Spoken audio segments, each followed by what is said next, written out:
आमे समस्ते ए संसार भितर अच्छे समस्तंकर ज्ञान अच्छे अज्ञान मध्य अच्छे समस्ते दुई भितर रहउचंती सुख दुख भल मंद किंतु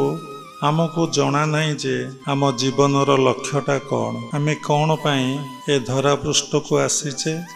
आमे कोठी थेले वास्तव रे आमे कहार संतान प्रकृत आमर पितामाता किए एवं आमे आमर दिने दिने निश्चय